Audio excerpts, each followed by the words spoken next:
जब मृत्यु शैया पर रावण लेटे थे तो राम ने लक्ष्मण को कहा कि अंतिम समय में उनसे तुम कुछ ज्ञान सीख लो। लक्ष्मण धीरे धीरे रावण के पास पहुंचता है और कहता है कि हे लंकाधीराज, मुझे आपके पास श्री राम यानी मेरे भैया परामर्श और मार्गदर्शन प्राप्त करने के लिए आपके पास भेजे हैं। राजन, मुझे कुछ उत्तर दें। लेकिन रावण की तरफ से कोई जवाब नहीं मिलता है। तब लक्ष्मण राम के पास वापस जाकर कहता है कि भैया, कोई लाभ नहीं है, वो तो मेरी बात ही नहीं सुनता है। तब श्री राम ने धीरे से जवाब दिया, तुमने उनसे बात तो की ना? तो लक्ष्मण कहते हैं कि जी हाँ, मैंने वैसा ही किया है। तब राम कहते हैं कि जब तुम उनसे बात कर रहे थे तो तुम खड़े कहाँ थे?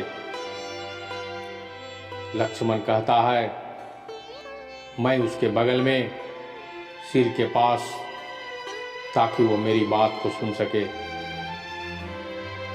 राम ने जवाब दिया कि यही तो भूल हुई है लक्ष्मण, तुम्हें उनके पैरों के पास जाकर खड़ा होना चाहिए। वैसे ही जैसे एक शिष्य अपने गुरु के पास खड़ा होता है। लक्ष्मण कहता है, परंतु भैया, वो मेरा गुरु नहीं है।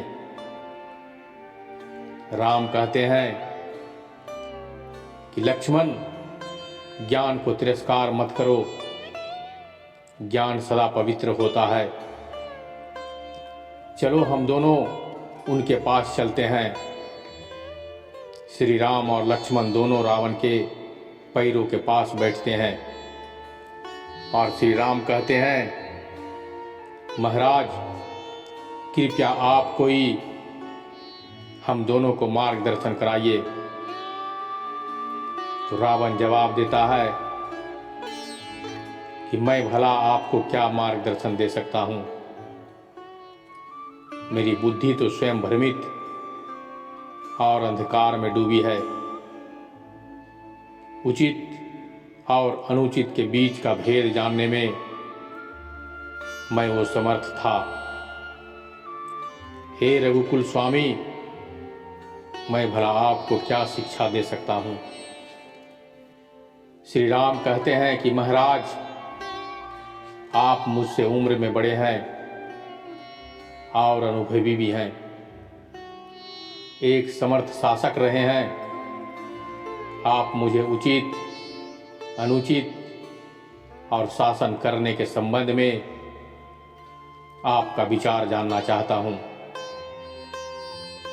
रावण कहते हैं, हे राम, मेरे जीवन का अंत अब निकट है।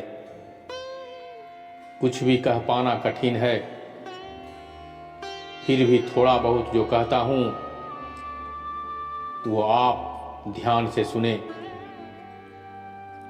हे रघुराज, कोई भी कार्य जो दया, प्रेम और परोपकार की भावना से किया जाता है वो निश्चित ही अच्छा होता है,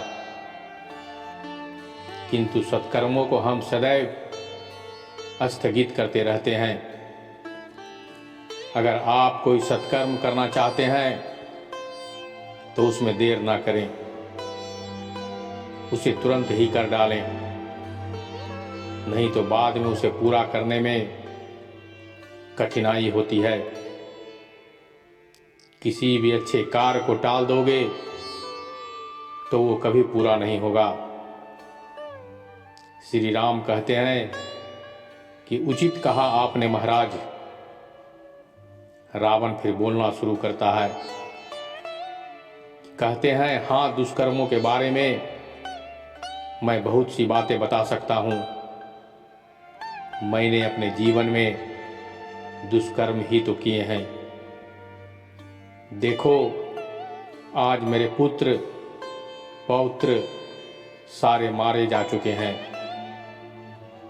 क्रोध, घमंड, घृणा, यहीं से दुष्कर्मों का जन्म होता है। किसी क्षण के आवेश में आकर हम दुष्कर्म करने के लिए उतावले हो जाते हैं। जब शूर्पणखा रोती, चिल्लाती, बिलखती हुई मेरे पास आई तो सबसे पहले मेरे मन में यही विचार उठा कि सीता हरण करके मैं इस अपमान का बदला लूंगा। थोड़ा भी नहीं रोका अपने आप को, मैं तनिक भी नहीं सोचा, किंतु बल्कि जितनी शीघ्रता से हो सका ये कार्य को पूरा कर डाला।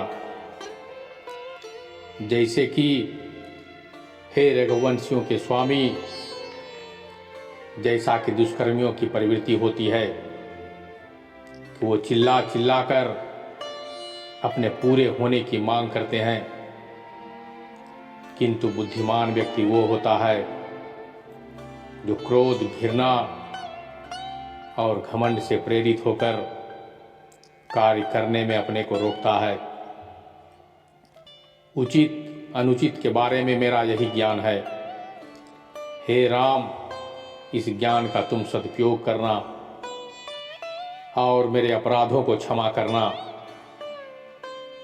अब हम चलते हैं। जय श्री राम। तो दोस्तों, ये छोटा सा वीडियो रावण और राम लक्ष्मण के बीच संवाद आपको कैसा लगा, हमें कमेंट करके ज़रूर बताने की कोशिश कीजिएगा। अगर वीडियो से कोई सीख मिलती हो तो एक लाइक ज़रूर कर दीजिएगा, और मेरे चैनल पे नए हो तो मेरे चैनल को सब्सक्राइब कर लीजिएगा। धन्यवाद।